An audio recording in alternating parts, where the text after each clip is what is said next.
EZQuest gives you more ports for your Mac, no matter which Mac you have. This is MacVoices. Today's edition of MacVoices is supported by RocketMoney. Take full control of your subscriptions with RocketMoney at rocketmoney.com/MacVoices. Welcome to MacVoices. This is the talk of the Apple community, and I'm Chuck Joyner. Folks, one meeting we didn't get to in Las Vegas at CES was with EZQuest. It just, sometimes you just run out of time and things are spread out too much and you can't do it. But I'm happy I have Les Luzar here now from EZQuest to make up for my lack of ability to get to the meeting, Les. It's great to see you. Yeah, thanks. Great to be here. Yeah. So tell us about EZQuest and what you were showing at CES, which is still pretty new. Yeah, basically we've been in business since 1994. Used to be in the hard drive business, but now, over the last 10 years, we transferred over into the computer accessory business. And our main products are hubs, adapters, cables, power, all for use in, the mobile community, mobile computing community. So, used with PCs, MacBooks, USB-C, smartphones, tablets, and even desktops that have USB-C ports. Yeah. So that's what we do. Yeah. And, it seems like that this has just been a market that has blown up, and especially, I think, since the pandemic, as more folks are either working from home on, their own equipment, or that they're working from the road somewhere, and nobody's satisfied anymore with, hunting and pecking on a real small laptop, or not having the connectivity they enjoy at home. Yeah, actually, it's kind of interesting. Like we got into the USB-C, cable adapter and then hub world early on. That's when we were transitioning, which was back in like 2015. And at that time, that's when Apple just came out with the USB-C ports or / Thunderbolt ports. And it seems like that market over the pandemic, it was always steadily growing because of the MacBooks sales. And but over the pandemic, with more people working from home, it just exploded. And the PC market even is adopting, the USB-C port. Of course, phones and tablets, and Apple hasn't gone there yet. They're just starting to, actually, with some of the, tablets. But it's been a real good, run, and and actually it's really made the hub business grow like crazy. So it's because, when you buy a MacBook, at least until now, they didn't have a HDMI port. They didn't have SD cards on them anymore. They just went to the USB-C ports. Now they're starting to go back a little bit, but still, these hubs are great because they give a lot more connectivity, and you can plug a lot of things into it and just leave your keyboards and your mice and everything, hard drives. You can just leave them hooked up, and you don't have to hook them all up to the computer every time you sit down. So it's been really good, actually. Apple created a whole nother market. Yeah. There are a couple of things I wanted to touch on with you, but you bring up a really great point, though, that that's a function I think a lot of folks overlook, that if you have all these devices connected, especially to a laptop, and then you need to run out to a meeting, you don't need to start pulling and yanking ports out. You just pull one plug out, and there goes your monitor, there goes all your connectivity. You can take it and use it as a laptop, bring it back in, and you're again working on it as almost a mini desktop. Right. That's great. And plus these hubs allow you to hook up a secondary monitor. So it's, and most people, maybe not most, but a lot of people use an external large monitor, so yeah, that's really one of the keys. Yeah. And you still have to, even with Apple bringing back the HDMI port, you still have to have either a relatively recent Mac for that, or you have to have one of the higher end Macs, because you go to a MacBook Air or whatever, and Right. they don't have that. So your kind of connectivity helps solve that problem for folks. Yeah, and not only that, a lot of the people that buy the higher end Macs, they're doing a lot of video production or photography, and most of those guys have more than one external monitor. So they're running at least two external monitors most of the time. So yeah, and also, like Apple, their biggest products are their lower cost products in terms of you know unit sales. They sell a boatload of MacBook Airs and those kind of products, and the lower end MacBook Pros, Yeah. Yeah. I noticed that one of your chargers, you've gotten into the GAN world, as far as Yeah. and this seems to be something that probably a year or year and a half ago we were all just learning about it, and all of a sudden now it's everywhere. Yeah, because like every technology, it progresses, and GAN technology allowed for more power in a smaller form factor, and nobody likes really big bricks, so to speak. So if you get now, you can get a little brick that's this size, and it's 20 watts or 30 watts, where before in the beginning those were all 5 watts. So that's the beauty of it. And then you can get even like 65 watt power adapters or 90 watt power adapters, multi-port, and you can it's a lot smaller. It's like maybe half the size of what the Apple adapter was for the same power. So that's the beauty of it. Yeah, well, I'm just checking my notes here. You have one adapter that's 120 watts. Yeah. And yet it looks to be, at least in the pictures, it looks to be about the size of what we used to think of as a standard MacBook Pro adapter, maybe even smaller than that. Yeah, right. That's the beauty of the GAN. Technology shrinks everything down into smaller footprint. Yeah. What kind of, I mean, how many different docks do you have, and what kind of, not versatility, because they're all versatile, but I guess is each model targeted at a specific market, or is it just a few ports on some and more ports on the others? Yeah, that's a good question. Actually, we got a lot. We probably have. I didn't count them before the interview, but we probably have about 12 different, docks, and we have all different kinds based on what customers need. Some customers, and then we try to hit price points as well, right? So, like some docks will have Ethernet, some won't. The earlier docks don't have as much USB-C. Usually they would have one USB-C for power delivery, like power through the, hub and into the computer. And then they'd have a bunch of USB-A ports for thumb drives and keyboards and hard drives. They might have SD cards. Most of them have HDMI. Actually, they all have HDMI because everybody wants to run at some point. Not everybody, but most people want to run an external monitor. So yeah, I mean that's why we have so many. Price point and features. Yeah. What we're doing now, I mean, we have some hubs that are strictly for MacBooks where you plug them in and they stick to the side. We have some that have a dual dongle, that use two, USB-C ports. But what we're doing now is going to like single dongles more, so that they're more versatile with PCs and MacBooks and tablets and phones. And also we're making these dongles a lot longer. So if you use them on a desktop or an iMac, they can still sit flat on the table.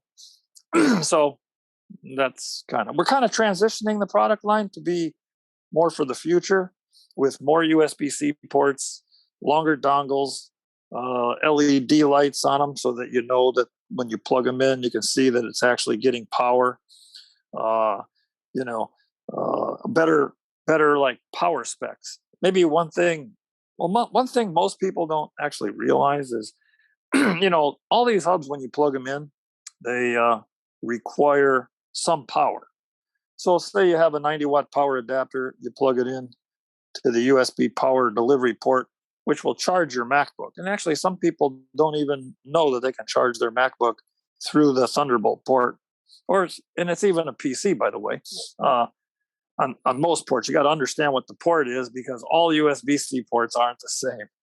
They all look the same, but they're not the same, right?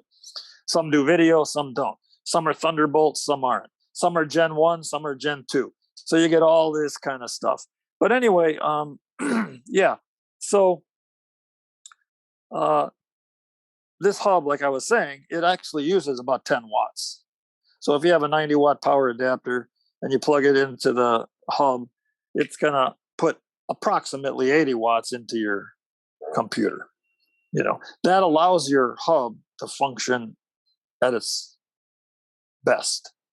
If you could still plug these into a computer and it'll get power from the computer, but it may not get 10 watts. And if it doesn't get 10 watts, and that's controlled by the computer, not by the hub.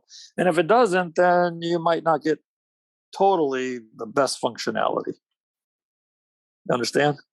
Oh, maybe I made that too complicated, but no. Well, I've had the experience where for a hub that wasn't manufactured properly, you've got all these ports, but if you plug everything into them, they all don't function at the same time, or they may function at a lower level, or they just may flat out not function at all. And I'm specifically thinking of hard drives or or memory cards. I've got this plugged in and it's plugged into my computer, and it says that I have access to all this stuff, and the reality is no, you don't. So, then you start trying to figure out what it is that you bought and why. Yeah, I mean, when we test these, when we go through our testing process, we load the hub up, so it should be able to operate on all, using every port. However, each hub has a limitation in terms of the wattage it can put out. And that's where sometimes you get into trouble with multiple hard drives, for instance. Like a hub, even though each port, like on some of our hubs, we have like a BC 1.2, which puts out 7.5 watts on like one of these ports, like on one of the USB ports. But the hub itself will only do 10 watts. So if you say we have a couple new hubs that have multiple BC 1.2 ports, but if you use both of them and both devices need 7.5 watts, because that's the max it'll put out, you can't put out 7.5 watts on both ports. You follow me? Yeah. So you have to understand people, and this is all hubs. It's not just our hub. I mean, people don't understand this. They think if every port says 2.5 watts, which is the standard for a USB-C port, or 4.5 watts, which is the standard for a USB-A port, that you're always going to get that no matter how you load it up. But it's not true. Maximum's 10 watts. And the hub will kind of distribute that power depending on the devices you have hooked up. So if you hook up 3 hard drives, should be no problem. But that 4th hard drive might be a problem unless you're plugging in the power adapter to the hub, not using the MagSafe. Follow me? Yeah. So I don't know. Maybe that's too much information. I don't know. No. I mean, these are the kind of things that people. It feels like some of the stuff should be a bit simpler, and unfortunately, the reality is it's not. Everybody's trying to make it simpler, but there are. It's funny, the laws of physics just sometimes get in the way. Your comment about transitioning the product line is interesting to me because years ago I purchased one of those that had the 2 prongs that go in, and you go inside of the MacBook, and I quickly discovered 2 things that were challenges to that. First, if you didn't have a laptop that had both of those ports on the side, but you couldn't use it at all. Second, I'm one that likes to have a shell of some kind around my laptops, just as cosmetic protection, and then they're no good. So the ones that you were talking about with the little pigtail on it that in my opinion is the way to go, because that way can be used with anything, and you're only requiring 1 port. And your other comment too, that you're making those pigtails a little longer, also, is now important, because people are using them more with desktop machines or with laptops that they're using on their desks, and they don't necessarily want all those cables and everything right beside their computer. Right, right. And actually, like ours are now 11 inches long, and that's nice because if you're using it on your, say, MacBook or a PC, it doesn't have to be really close to your PC. It can be farther away, so you don't have all that jumble of cables right up next to your PC. So you then gain a little more desk space for other things, like your coffee cup. Yeah. You know. Yeah. Well, hey, yeah, we all have priorities, right? Yeah. So anyway, yeah. How about, and listen, I know you said you have like 12 docks, so we can't go through all of them, but what kind of price points do you all try to hit on the high end and the low end? Generally, our docks are, like around $69.99 to $99.99, somewhere in that range. Yeah. Okay. So Depending on the features, yeah. So, I mean, affordable for the expansion you're getting without question. Yeah. They add a lot of value, because of the things we talked about in terms of not having to disconnect lots of cables.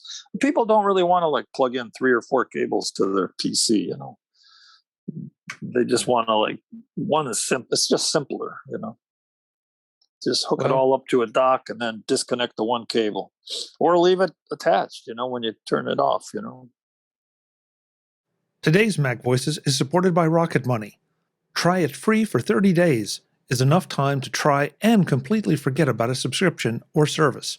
Before you know it, you're paying for a subscription you don't use every single month. With RocketMoney, you can change that in just a few quick taps. RocketMoney, formerly known as Truebill, is a personal finance app that finds and cancels your unwanted subscriptions, monitors your spending, and helps you lower your bills, all in one place.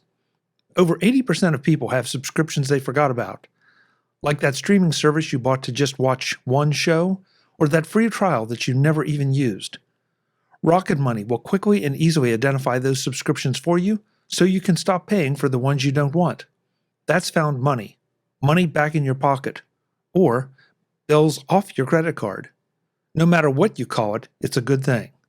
Stop throwing your money away. Cancel unwanted subscriptions and manage your expenses the easy way by going to rocketmoney.com/MacVoices. That's rocketmoney.com/MacVoices. rocketmoney.com/MacVoices. Thanks to RocketMoney for supporting this edition of Mac Voices.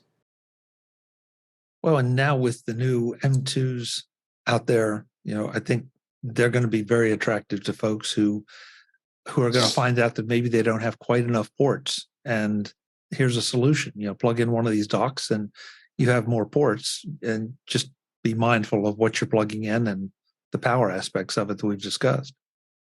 Yeah. That's true. What are you, what machines are you running? I'm using a Mac. I'm using a real old MacBook, one of the original MacBooks with one USB-C port. So I have to have a hub. Wow, that's great. I mean, yeah, there we go, Mac longevity. Yeah. Well, still going. We did have to replace the battery though. Yeah, battery went this year. Well, just keep it going for a while. Yeah. So we do have like these 3 new hubs that just came out, and they're all single dongle, and they're all 11-inch dongles, and these have all the things. We've added some really nice features to these new hubs that I think at this point in time nobody else has. We have hubs with multiple BC 1.2 ports, which means that the standard, like on a USB-C, the standard wattage coming out of those is 2.5 watts. But our newer hubs, we have more of the ports, or all of the ports will be the BC 1.2 wattage, which is 7.5. And the beauty of that is it allows you to charge your iPhone. Your iPhone needs 7.5 watts to charge. So you can charge an iPhone off of one of these now too, and run more devices and not be worried about the output of the power. I mean, I do I would say, though, by the way, that some people think that hubs are for charging. Like, some people want to charge an iPad or they want to charge a phone, but that's not recommended. Hubs aren't designed to charge. Power adapters are designed to charge.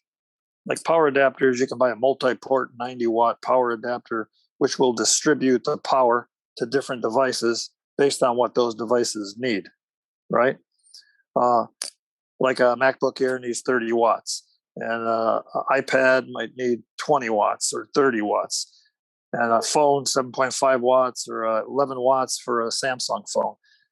A power adapter is designed to do that. You can't do that with a hub. You can't like plug in multiple devices and expect to charge at full speed, because these ports will only put out max 7.5 watts or 2.5 watts or 4.5 watts, depending on the type of USB port, But yeah, so I think these hubs that we've just released, we got 3 new hubs that they offer more USB-C ports, which a lot of hubs don't have more USB-C ports. They still have mostly USB-A ports, and they offer greater power output per port.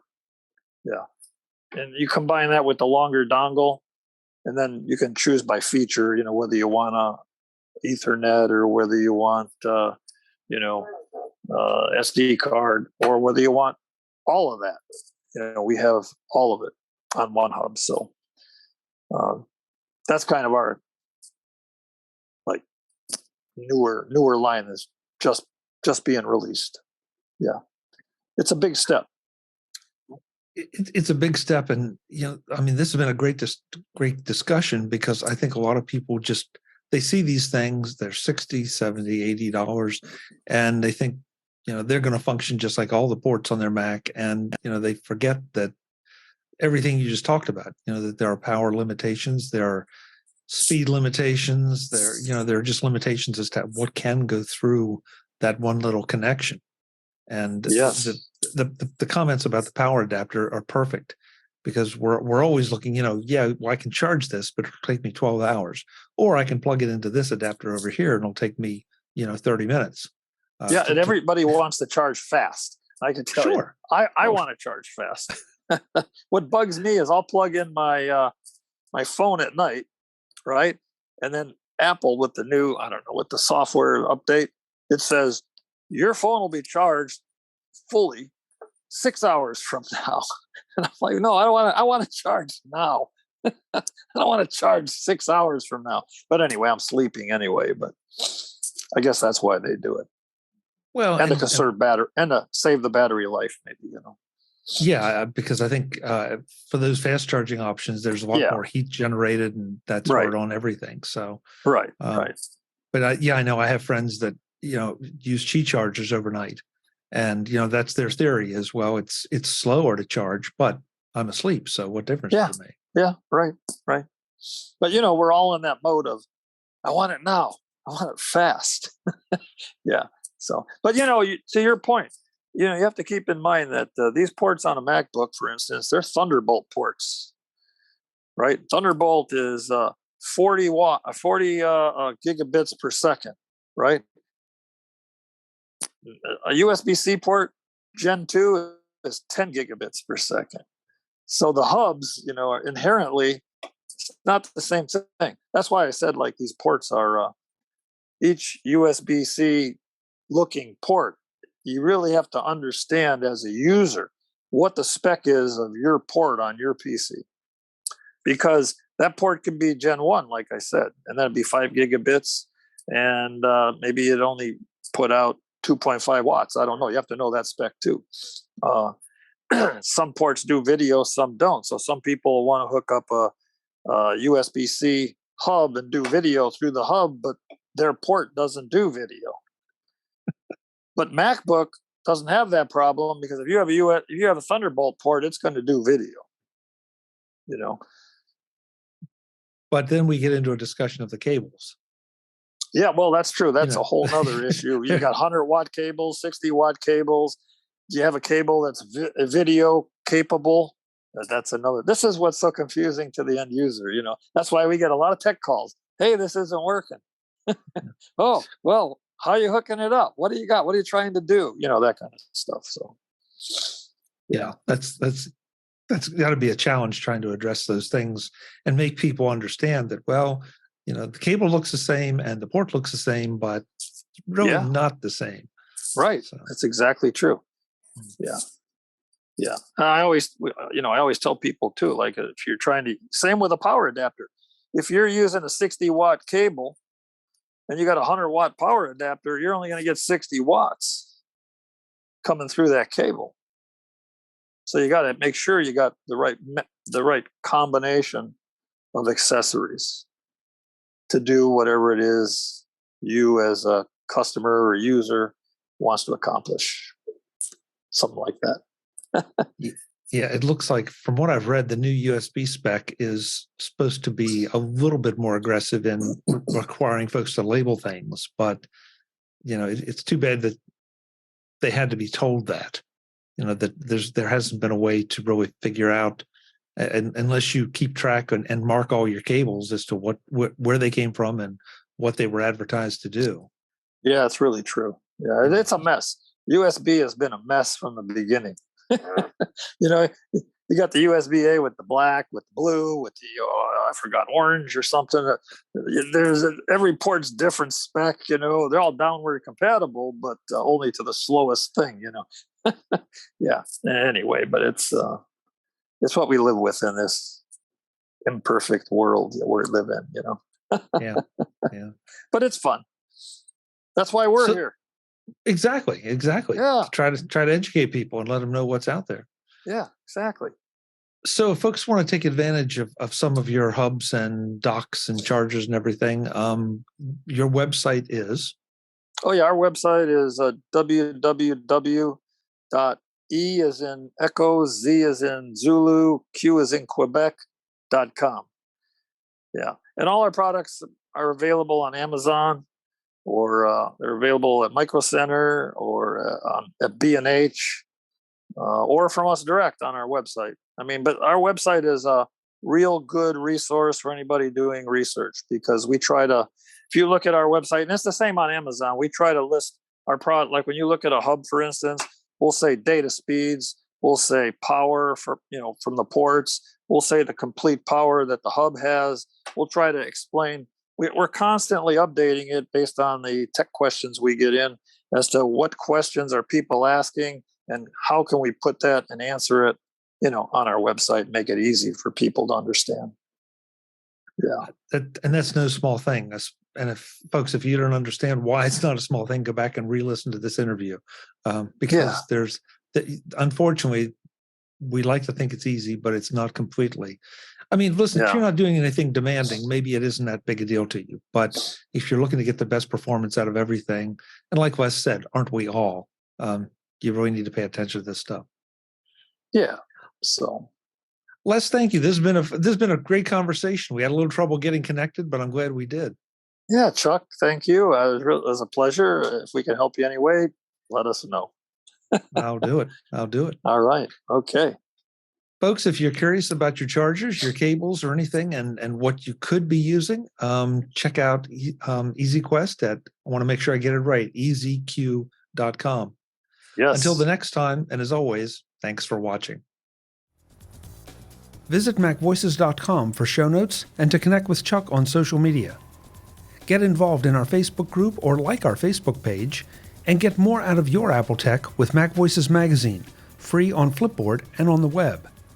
And if you find value in it all, consider supporting us through either our Patreon campaign at patreon.com/MacVoices, or by making a one-time donation via the PayPal link on our front page and in the show notes of each episode. You will join these fine people who help bring you Mac Voices.